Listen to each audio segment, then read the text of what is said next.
아비의 보증빚을 대신 갚아준다는 조건으로 한 처자가 바보 도련님에게 시집을 가야 했습니다. 그 도련님은 고을 사람이라면 모르는 이가 없을 만큼 유명한 바보였지요. 제 이름 석자도 제대로 쓰지 못하고 낮이면 마당에서 종들과 어울려 아이처럼 웃고 떠들며 뒹구는 사내였습니다. 그 사실을 뻔히 알면서도 처자는 결국 가마에 올라야 했습니다. 그런데 혼례를 치른 첫날 밤 기묘한 일이 벌어졌습니다.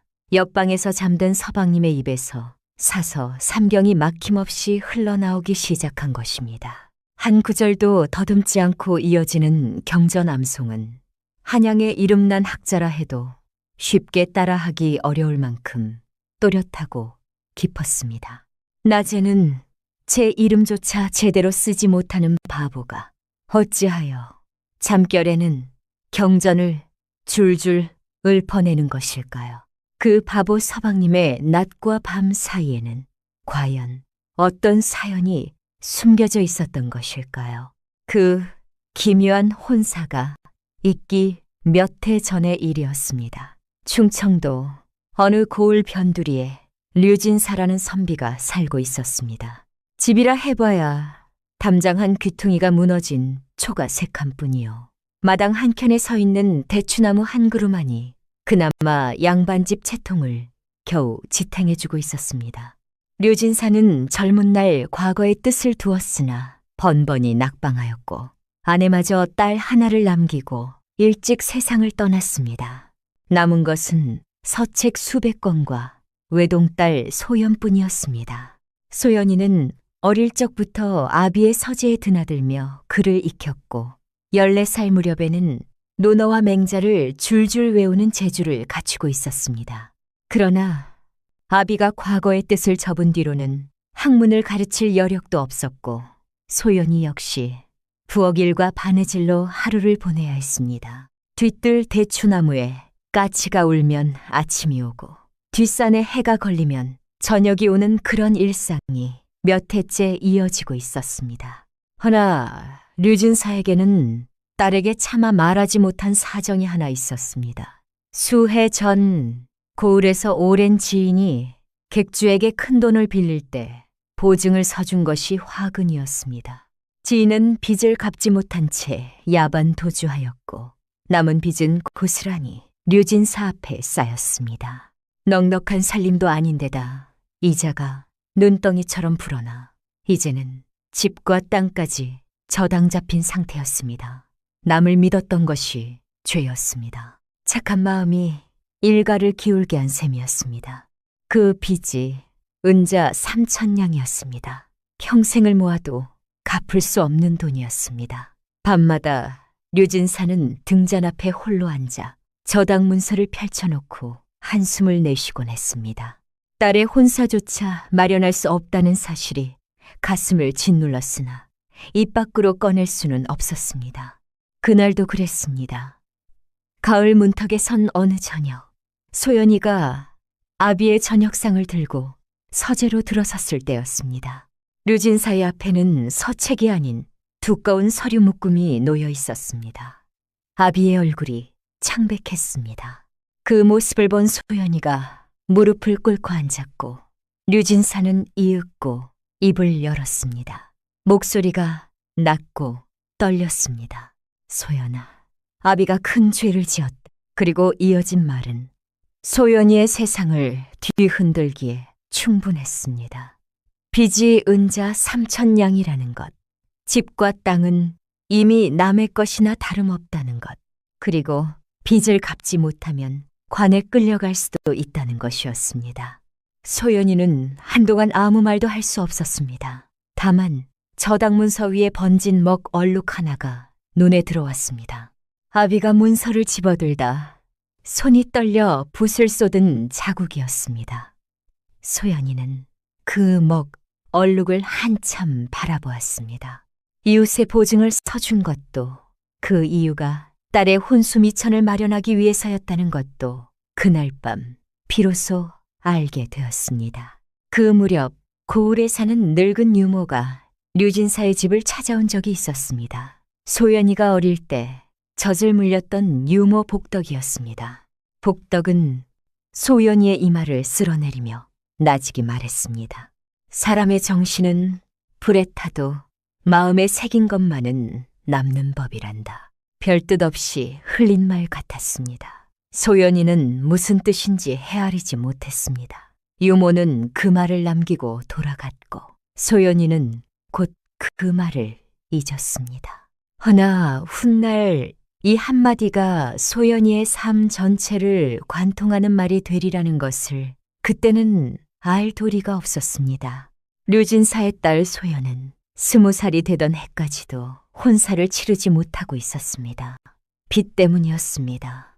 아무리 총명하고 얼굴이 반듯한 처자라 해도 빚에 절은 집안의 딸에게 혼담을 넣는 양반가는 없었습니다. 소연이는 그 사실을 알면서도 내색하지 않았습니다.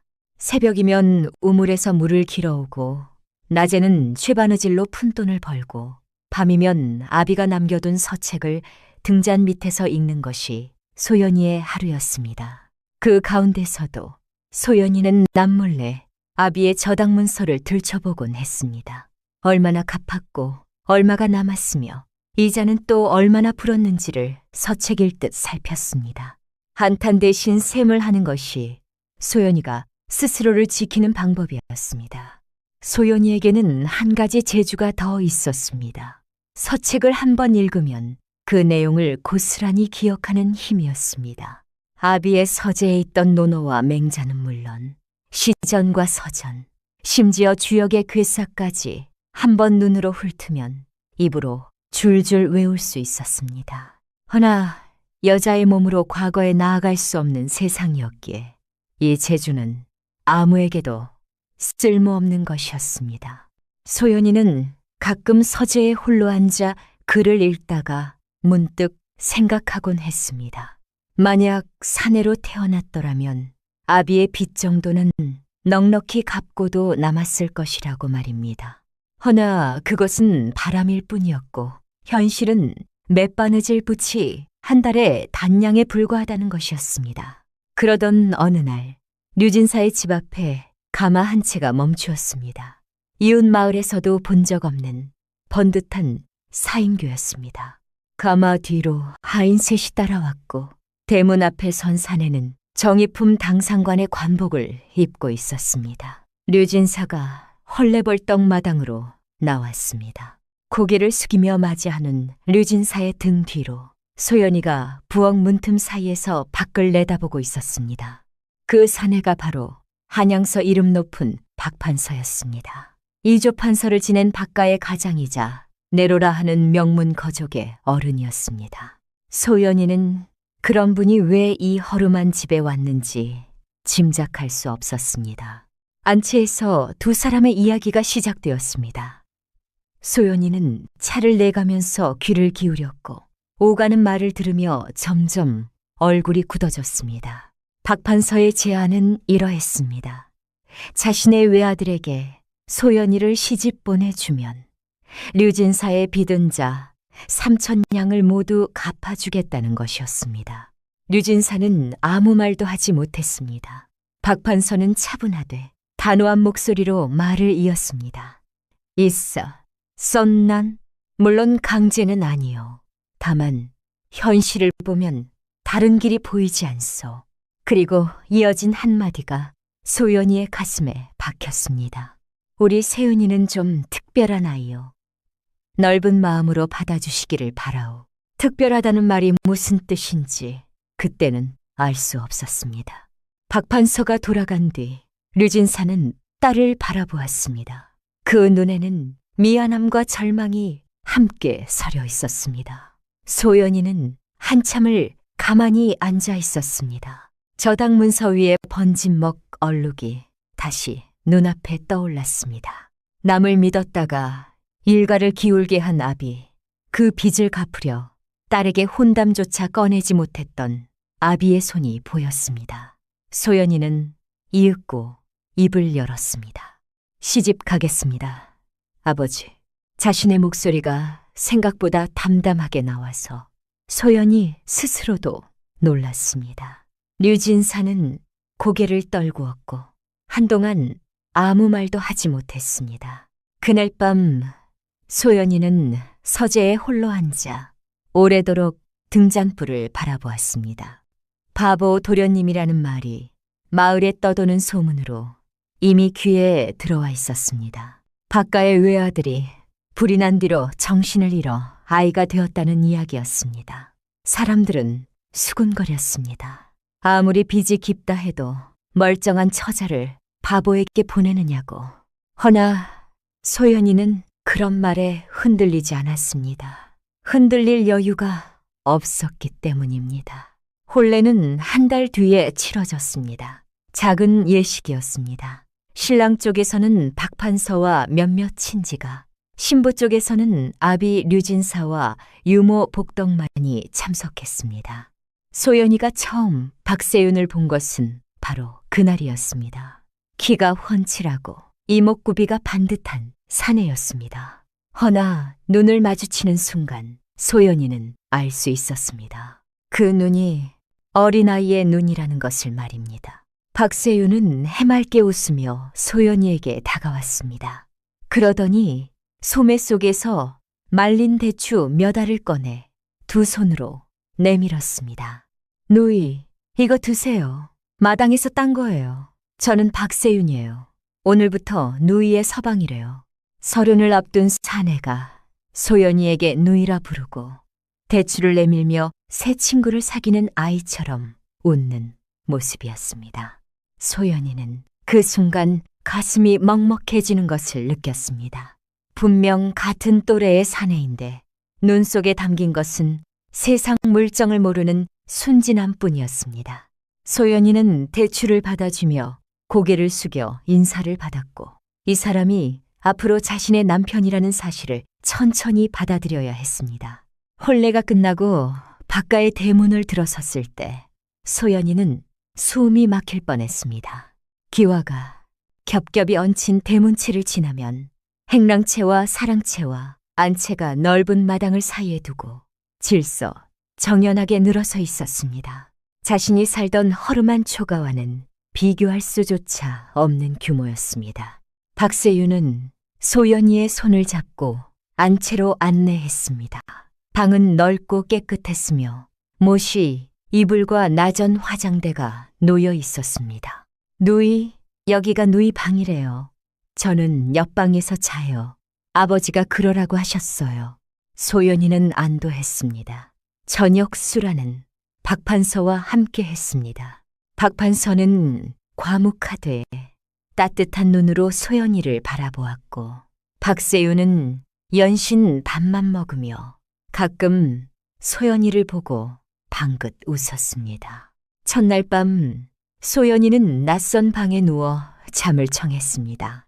너무 많은 일이 하루에 벌어져 정신이 없었습니다. 그때였습니다.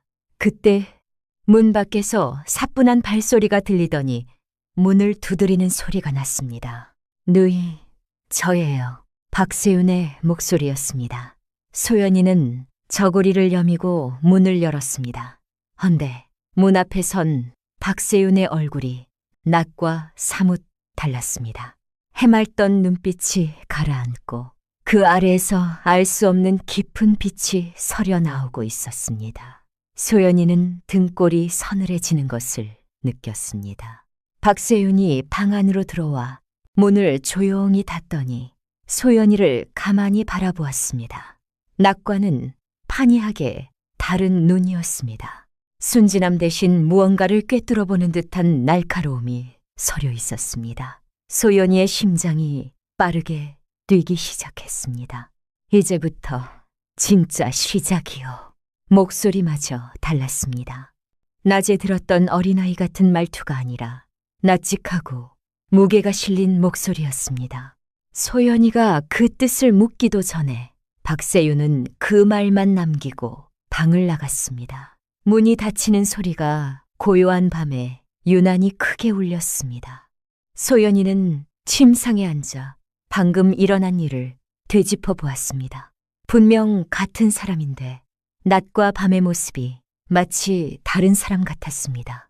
창 너머로 달빛이 차갑게 방 안을 비추고 있었고 박세윤의 마지막 말이 귓가에서 떠나지 않았습니다. 이 혼사가 자신이 생각했던 단순한 빛, 각기 혼인이 아닐지도 모른다는 느낌이 소연이의 마음 한구석에 자리 잡기 시작한 밤이었습니다. 이튿날 아침 낯선 방에 스며든 햇살에 소연이가 눈을 떴습니다. 어젯밤의 일이 꿈이었나 싶어 한참을 멍하니 앉아 있었습니다. 세수를 마치고 마루로 나가니 박세윤이 마당 한가운데 쪼그려 앉아 무언가를 들여다보고 있었습니다. 가까이 다가가 보니 마당을 가로지르는 잠자리 한 마리를 넋을 잃고 바라보다가 손을 뻗어 잡으려 했다가 날아가 버리자 까르르 웃고 있는 것이었습니다. 어젯밤 그 서늘한 눈빛은 흔적도 없이 사라지고 해맑은 아이의 얼굴이 돌아와 있었습니다. 노이, 이리 와보세요. 잠자리가 저보다 빠르네요. 소연이는 멈칫했습니다. 분명 같은 사람인데 해가 뜨니 다시 바보로 돌아간 것이 믿기지 않았습니다. 소연이는 저도 모르게 박세윤의 눈을 찬찬히 살폈습니다. 맑고 순수한 눈이었습니다. 어젯밤 그 깊고 날카로운 빛은 온데간데 없었습니다. 혹시 자신이 피곤한 나머지 잘못 본 것은 아닐까 하는 생각마저 들었습니다. 아침 수라를 함께 들었습니다. 박세윤은 연신 소연이에게 이것저것 물었습니다. 좋아하는 꽃이 무엇인지, 나비를 잡아본 적이 있는지, 별을 세어본 적이 있는지. 30을 앞둔 사내의 입에서 나올 법한 말이 아니었지만 박세윤은 그런 질문을 할 때 정말로 눈을 반짝였습니다. 소연이는 대답을 하면서도 마음 한편으로는 어젯밤의 장면을 계속 되짚고 있었습니다. 며칠이 지나면서 소연이는 박가의 일상에 조금씩 익숙해져 갔습니다. 박 판서는 새벽에 나가 밤늦게 돌아왔고 안채의 살림은 늙은 종 둘과 부엌대기 하나가 맡고 있었습니다. 시어머니는 박세윤이 어릴 때 이미 세상을 떠났다는 이야기를 종에게 전해 들었습니다. 박세윤은 하루 종일 마당에서 잠자리를 쫓거나 종이에 알아볼 수 없는 그림을 그리거나 마루에 앉아 구름을 바라보곤 했습니다.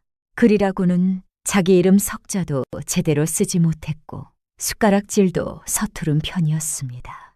마을 사람들이 바보 도련님이라 부르는 것이 전혀 근거 없는 말은 아니었습니다. 허나 소연이는 작은 것들이 눈에 걸렸습니다. 박세윤이 종이에 그린다는 알아볼 수 없는 그림을 유심히 살펴보니 선 하나하나가 기이하리만치 정확했습니다. 마치 지도를 그리듯 비례가 맞았고 꽃잎의 수까지 실물과 똑같았습니다. 그것은 바보의 손놀림이 아니었습니다. 그리고 그림 한 귀퉁이, 지렁이처럼 얽힌 낙서들 사이에서 소연이는 숨을 들이켰습니다. 또렷한 필획으로 반듯하게 쓰인 글자 두 자가 있었습니다. 렌니, 이내였습니다. 그 두 글자만큼은 어느 노련한 서생의 붓질과 다름없었습니다. 그리고 또 하나, 박세윤은 불을 극도로 두려워했습니다. 저녁 때 부엌에서 불꽃이 활활 타오르는 것을 보자 박세윤이 갑자기 뒤로 물러나며 얼굴이 사색이 된 적이 있었습니다. 온몸이 굳어버린 채 눈을 질끈 감고 두 귀를 막았습니다. 소연이가 황급히 박세윤을 부엌에서 데리고 나왔을 때 박세윤의 등은 식은땀으로 흠뻑 젖어 있었습니다. 무서워요. 불이 무서워요. 그 목소리에 담긴 공포는 진심이었습니다. 단순히 불이 무섭다는 수준이 아니라 뼈에 새겨진 공포가 몸 전체를 흔드는 것 같았습니다. 소연이는 박세윤의 등을 쓸어주며 진정시켰지만 머릿속에서는 한 가지 질문이 떠나지 않았습니다. 서재에 불이 났다던 그 사고와 서방님의 공포가 어떻게 이어져 있는 것인지 말입니다. 그 무렵 소연이의 삶에 한 사람이 더 들어왔습니다. 박가에서 오래도록 약방과 부엌 사이를 드나들던 늙은 종 춘덕 할멈이었습니다. 나이가 칠순에 가깝고 등이 활처럼 굽어 있었지만 눈만은 아직 맑은 사람이었습니다. 춘덕 할멈은 박세윤이 갓난아기 때부터 돌보아온 이로 도련님의 상태를 그 누구보다 잘 알고 있는 듯 했습니다. 소연이가 안채마루에서 빨래를 개고 있을 때 춘덕 할멈이 옆에 와 앉으며 입을 열었습니다. 아씨, 도련님한테 잘해주셔서 고맙습니다. 당연한 일인걸요. 도련님이 원래부터 저러셨던 건 아니에요. 소연이의 손이 잠깐 멈추었습니다. 춘덕 할멈은 먼 산을 바라보며 말을 이었습니다. 4년 전까지만 해도 한양에서 이 도련님만큼 글 잘하는 분이 없었어요. 과거를 보시면 장원이 따놓은 당상이라고 온 집안이 들썩였지요. 소연이는 귀를 의심했습니다. 잠자리를 쫓아 마당을 뛰어다니는 저 사람이 과거에서 장원을 노릴 만한 수재였다니 도무지 믿기 어려운 말이었습니다. 그러다 그 일이 있었지요. 춘덕 할멈의 목소리가 한층 낮아졌습니다. 그날 밤 서재에서 불이 났어요. 도련님이 밤새 글을 읽고 계셨는데 새벽에 화마가 덮쳤지요. 간신히 끌어내긴 했는데 정신을 차리고 나니 아무것도 기억을 못 하시더라고요. 소연이는 한동안 말을 잇지 못했습니다. 할멈, 불은 어떻게 난 건가요? 춘덕 할멈이 잠시 입을 다물었습니다. 눈빛이 흔들렸습니다. 저도 잘은 몰라요. 다만 할멈이 말끝을 흐렸습니다. 그날 밤 서재 근처에서 낯선 여인의 뒷모습을 본 것 같기도 하고 그 말을 끝으로 춘덕 할멈은 돌아앉았습니다. 더 깊이 묻지 말라는 뜻 같았습니다. 소연이는 고개를 끄덕였지만 할멈의 마지막 말이 가시처럼 마음에 박혔습니다. 서재 근처에 낯선 여인이라니. 그것은 단순한 실화가 아닐 수 있다는 뜻이었습니다. 그날 밤 소연이는 잠자리에 들면서도 좀처럼 눈이 감기지 않았습니다. 옆방에서 박세윤이 잠든 기척이 느껴졌습니다. 규칙적인 숨소리가 벽 너머로 들려왔습니다. 소연이는 귀를 기울였습니다.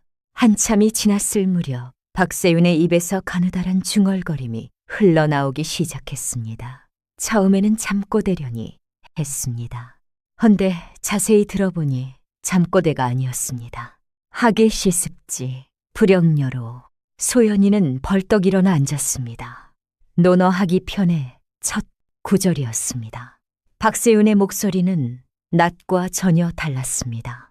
또렷하고 차분했으며 글의 운율에 맞추는 솜씨가 수십 년 학문을 닦은 유생 못지 않았습니다. 소연이는 자기도 모르게 손바닥을 차가운 마룻바닥에 짚었습니다.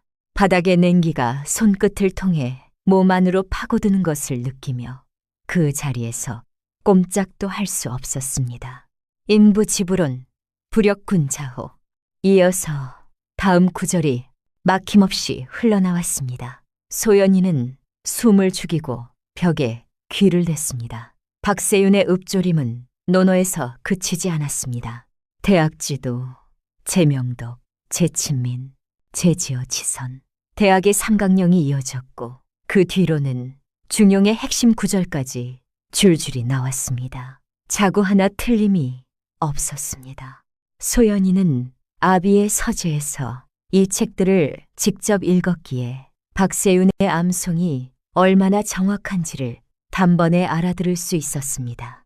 심장이 빠르게 뛰었습니다. 낮에는 자기 이름도 쓰지 못하는 사내가 밤이 되면 사서 삼경을 한 글자도 빠뜨리지 않고 읊다니 이것은 보통 일이 아니었습니다. 한 시즌쯤 지나자 박세윤의 중얼거림이 멈추었습니다.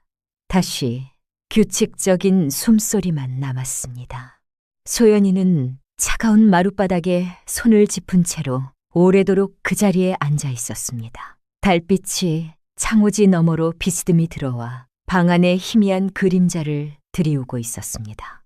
소연이는 그 그림자를 바라보며 생각했습니다. 이 사람의 낮과 밤 사이에는 분명 무언가 있다고. 이후로 소연이는 매일 밤 귀를 열고 기다렸습니다.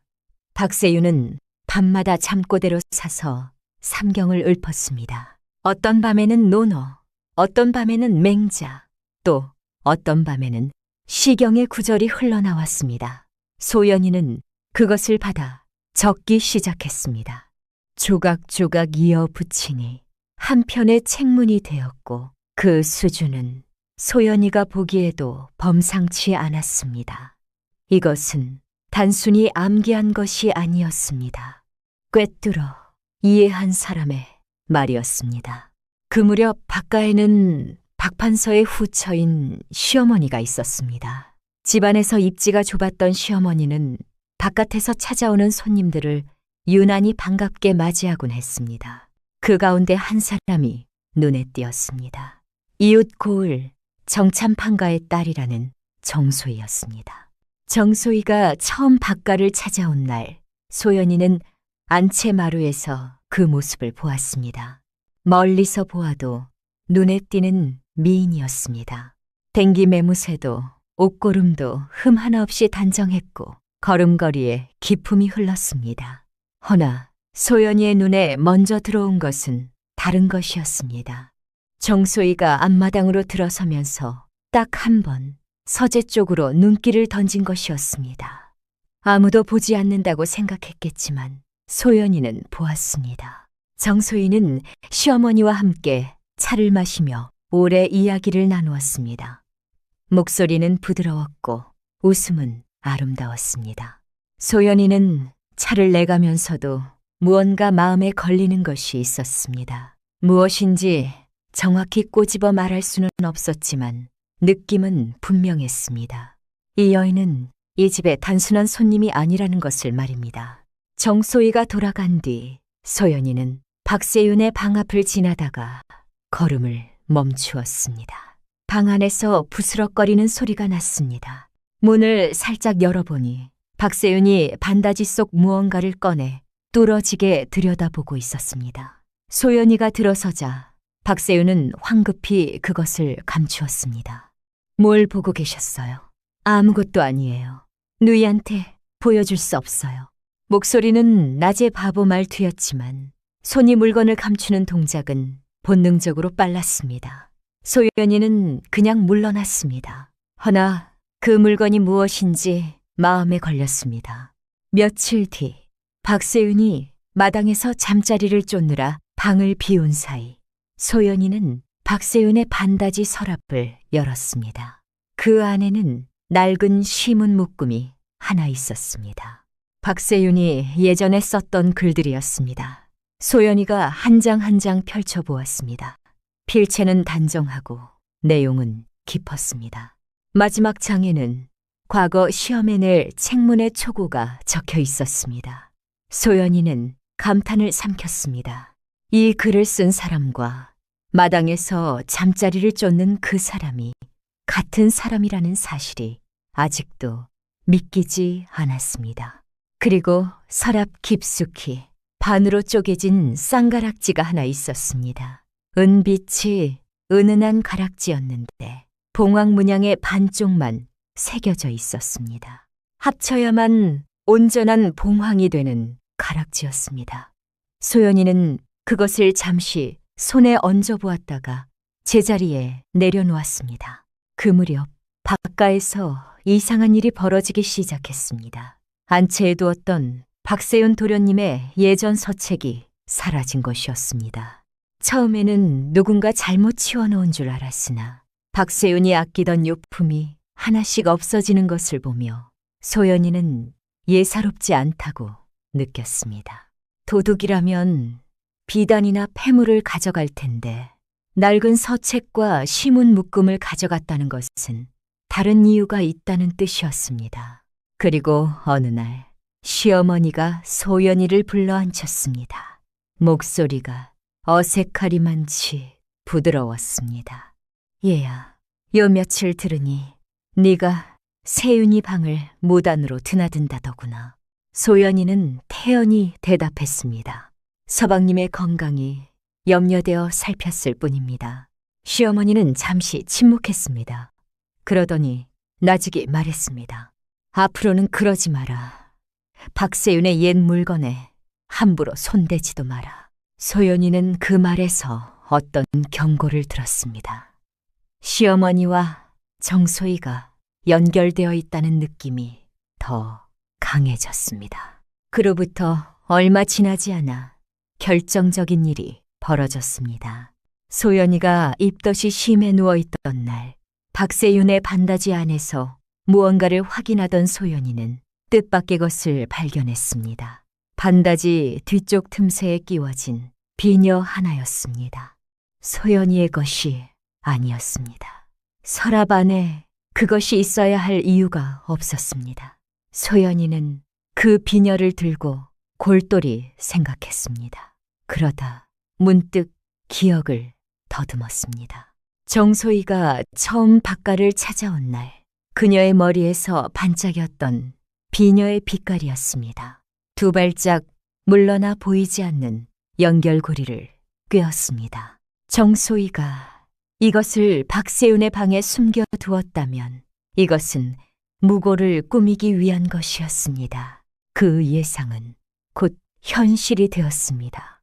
이틀 뒤 정소희가 박가에 와서 시어머니와 함께 박판서 앞에 섰습니다. 서가의 새 며느리가 도련님의 방에서 물건을 훔쳐냈습니다.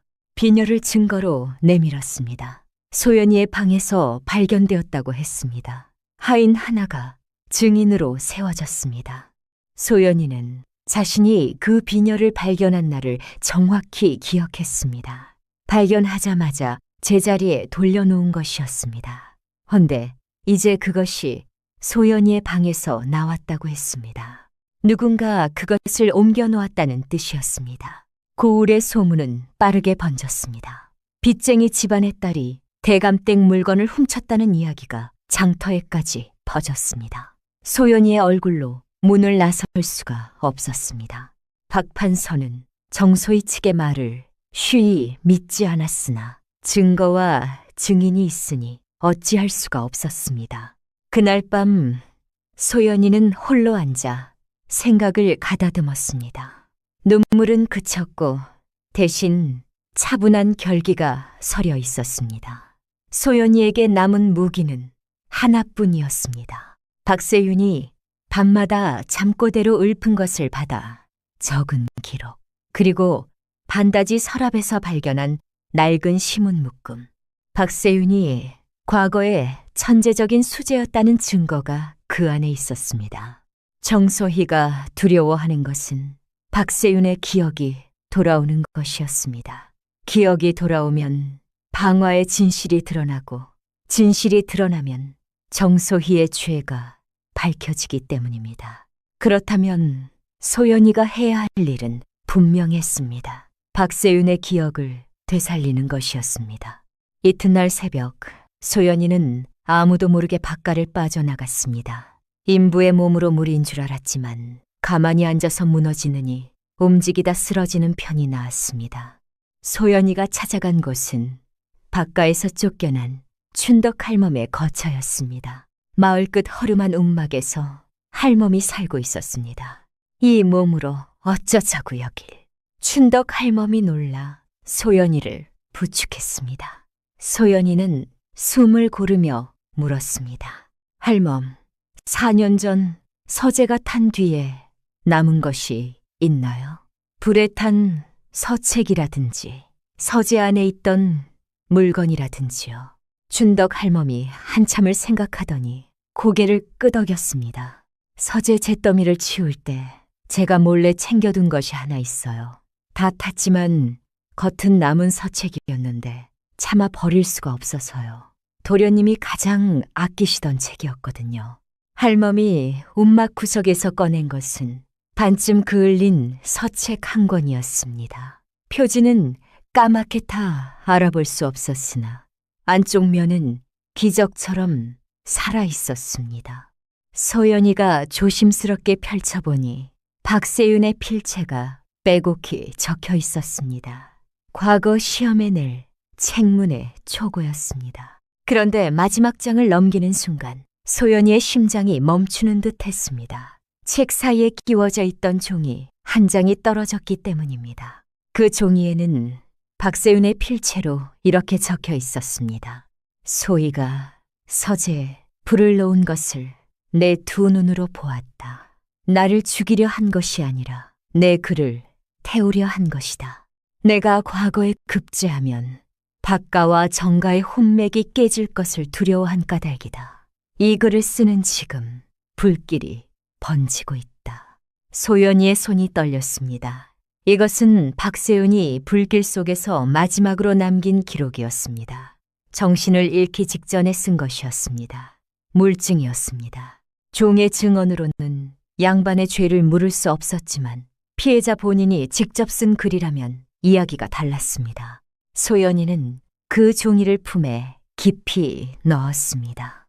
할멈, 고맙습니다. 아씨, 조심하세요. 정 교수는 무서운 사람이에요. 소연이는 고개를 끄덕이고 박가로 돌아왔습니다. 이제 물증이 있었습니다. 허나 이것만으로는 부족했습니다. 박세윤 본인이 기억을 되찾아 직접 증언해야 했습니다. 종이 한 장은 위조라 우길 수도 있었기 때문입니다. 소연이는 계획을 세웠습니다. 박세윤의 기억을 되살리기 위해서는 그가 가장 두려워하는 것과 마주하게 해야 했습니다. 불이었습니다. 그런데 하늘이 소연이의 손을 들어주었는지 아니면 운명이 이미 정해져 있었는지 그 기회는 생각보다 빨리 찾아왔습니다. 정소희가 또다시 박가를 찾아온 것은 그로부터 사흘 뒤였습니다. 이번에는 소연이에게 단둘이 이야기하자고 했습니다. 소연이는 응했습니다. 피할 이유가 없었습니다. 정소희는 소연이를 박가 뒷산의 산사로 데려갔습니다. 경치가 좋은 곳이라며 인부에게 산책이 필요하다는 핑계였습니다. 허나 산사에 도착했을 때 소연이는 즉각 이상함을 느꼈습니다. 산사에는 아무도 없었고 법당 안에는 기름이 잔뜩 뿌려져 있었습니다. 기름 냄새가 코를 찔렀습니다. 이게 무슨 짓이에요? 소연이가 돌아서려는 순간 정소희가 문을 막아섰습니다. 4년 전에 못 끝낸 일을 마무리하려는 거지. 정소희의 얼굴에서 가면이 벗겨졌습니다. 차갑고 아름다웠던 미소가 사라지고 그 아래에는 광기 어린 집착이 드러나 있었습니다. 박세윤이 과거에 급제하면 나와의 정혼은 파기가 되는 거였어. 알고 있어?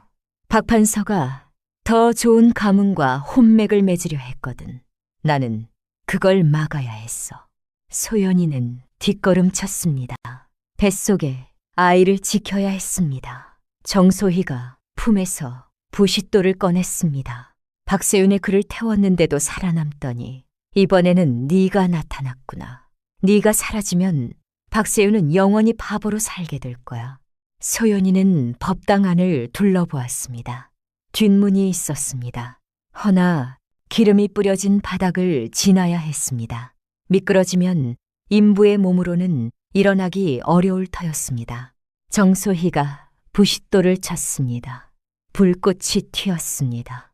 바로 그 순간이었습니다. 법당 문이 거칠게 열렸습니다. 박세윤이 서 있었습니다. 숨을 헐떡이고 있었습니다. 온몸에 땀이 흘렀고 얼굴은 사색이었습니다. 소연이가 집을 나선 것을 눈치채고 뒤따라온 것이었습니다. 바보라 불리는 이 사내가 아내의 위험을 본능으로 감지한 것입니다. 허나 박세윤의 눈에 법당 안의 기름과 정소희의 손에 들린 부싯돌이 들어왔습니다. 박세윤이 가장 두려워하는 것이었습니다. 박세윤의 몸이 굳었습니다. 다리가 떨렸고 숨이 가빠졌습니다. 4년 전의 공포가 온몸을 휘감았습니다. 눈앞이 하얘지고 귀에서 윙하는 소리가 났습니다. 서재가 타던 그날 밤의 불길이 눈앞에 되살아났습니다. 박세윤은 그 자리에 주저앉을 뻔했습니다. 헌데 그때 소연이의 목소리가 들렸습니다. 서방님, 괜찮아요? 저 여기 있어요.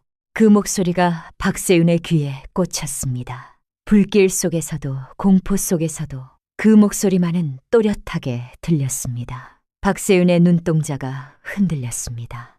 소연이를 바라보았습니다. 인부의 몸으로 기름 냄새가 진동하는 법당 안에 서 있는 아내를 보았습니다. 그리고 그 순간 머릿속에서 무언가가 깨지는 소리가 났습니다. 마치 얼어붙은 강물이 봄에 떡하고 갈라지듯 4년 동안 막혀있던 것이 한꺼번에 터져 나왔습니다. 박세윤의 눈빛이 변했습니다. 바보의 눈이 아니었습니다. 첫날 밤 잠깐 스쳤던 그 서늘한 눈빛도 아니었습니다. 맑고 깊고 단단한 눈이었습니다. 모든 것을 기억하는 사람의 눈이었습니다. 박세윤이 천천히 일어섰습니다. 다리의 떨림이 멈추었습니다. 불이 두려웠습니다. 여전히 두려웠습니다.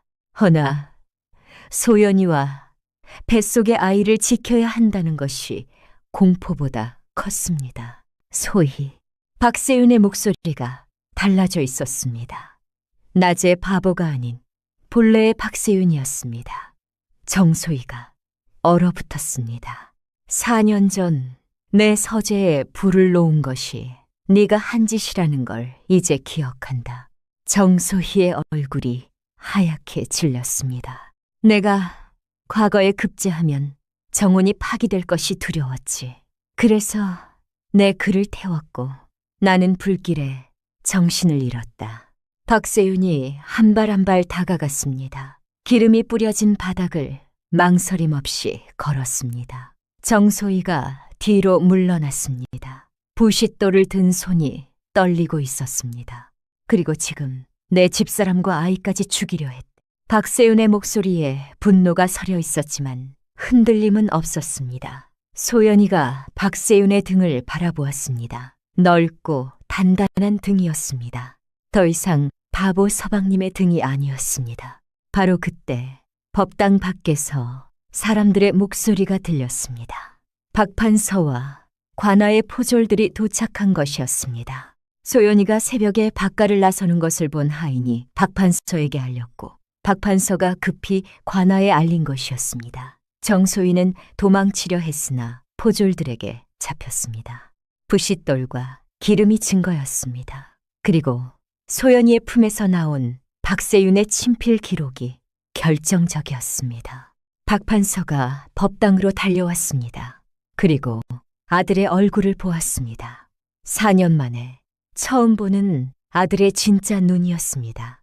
세윤아, 아버지, 다 기억납니다. 박판서의 눈에서 눈물이 떨어졌습니다. 4년 동안 참아온 눈물이었습니다. 그날 이후 박가의 풍경은 완전히 달라졌습니다.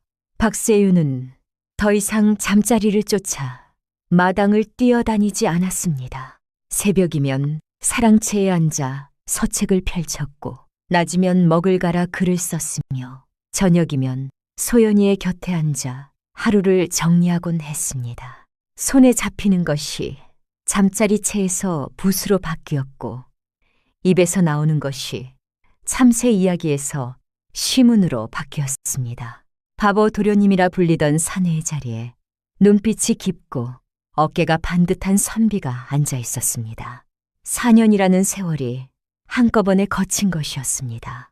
허나 모든 것이 옛날로 돌아간 것은 아니었습니다.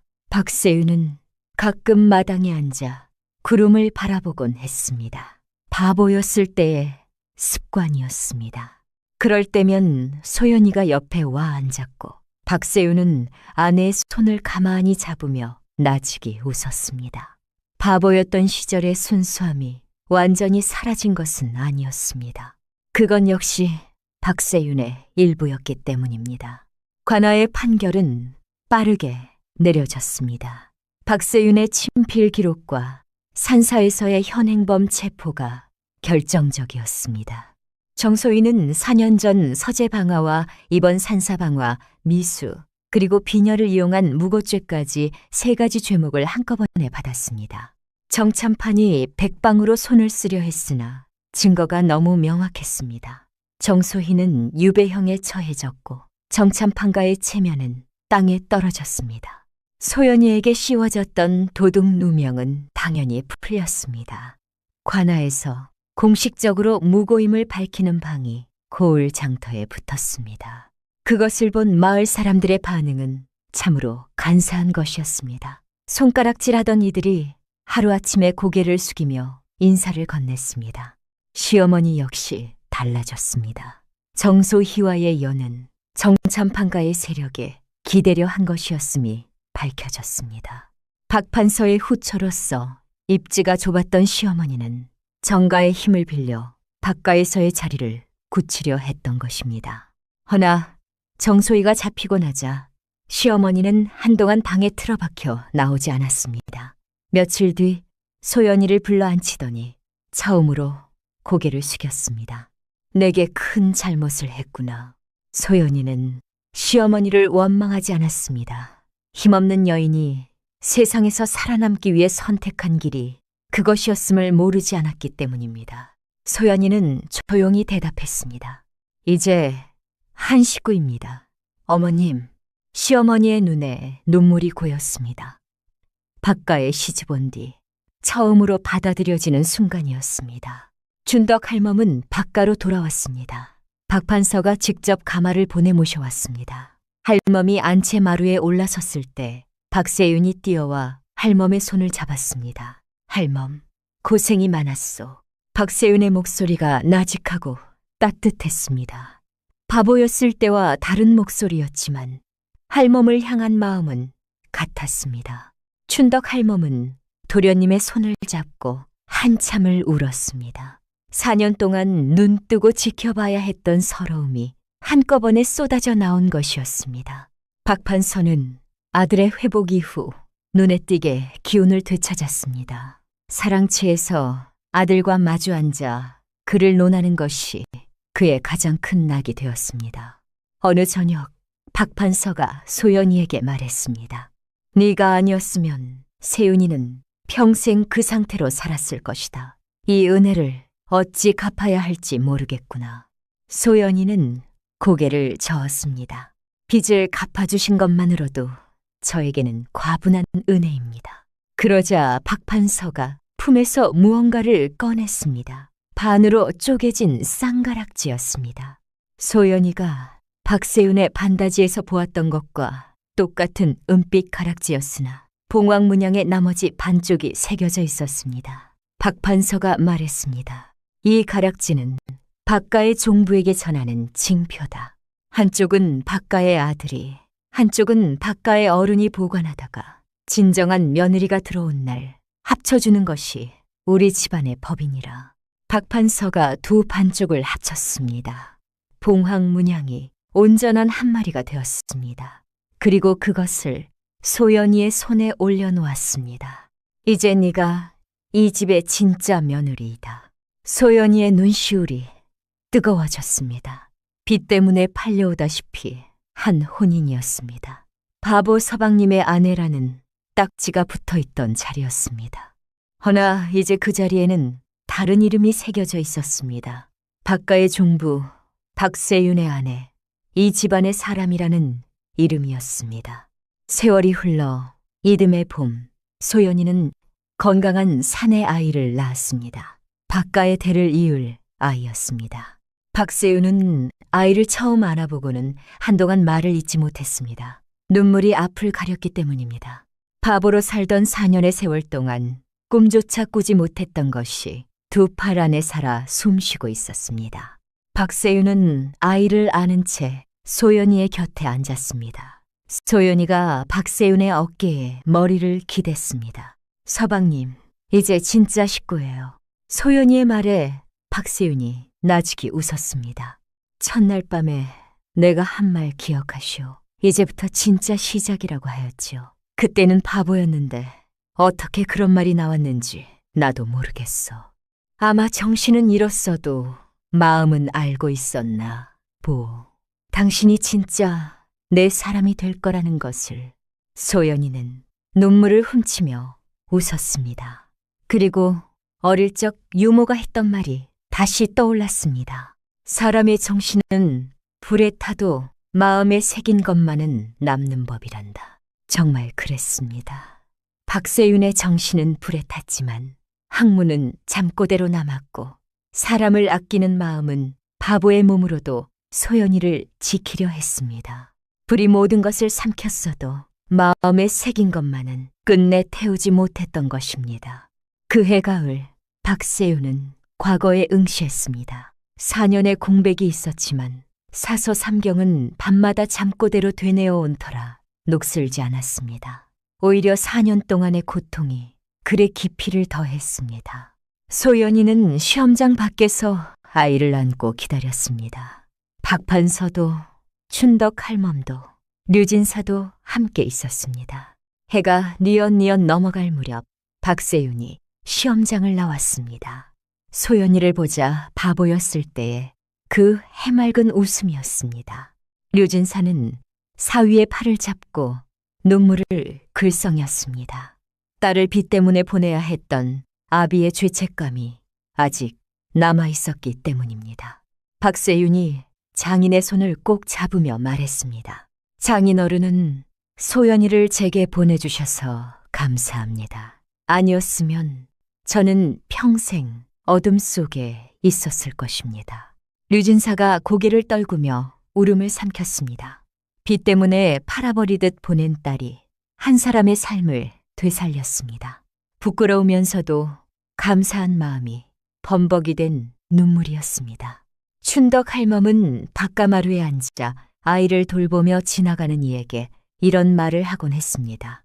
이 집은 며느리 하나로 3대가 살아났어요.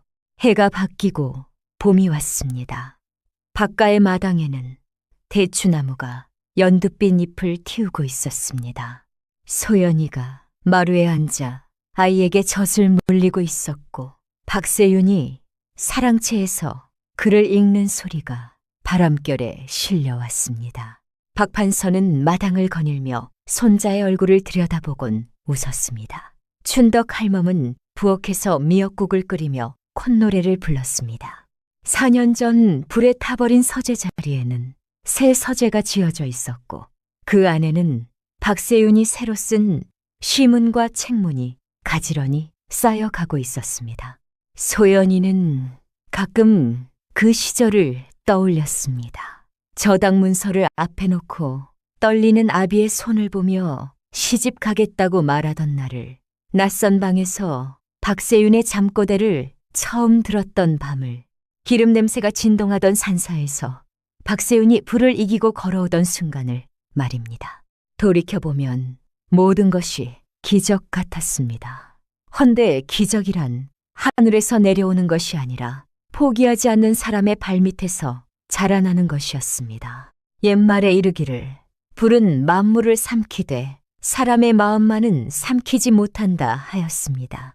정신이 불에 타도 마음에 새긴 학문은 잠꼬대로 살아남았고 이름이 누명에 타도 마음에 새긴 다짐은 진실을 밝혀냈으며 삶이 절망에 타도 마음에 새긴 사랑은 한 사람의 운명을 되살려 놓았습니다. 바깥의 마당에 봄바람이 불고 대추나무 가지에 앉은 까치가 울던 그해 박세윤의 과거 급제 소식이 전해졌다는 이야기가 충청도 어느 고을에 두고두고 전해 내려옵니다.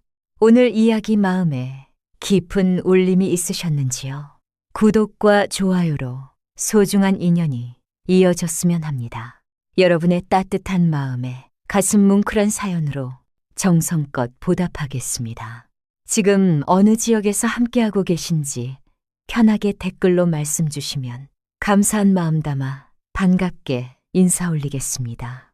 100년에 늘 평안히 깃들길 바라며 지금까지 야담 비록이었습니다. 감사합니다.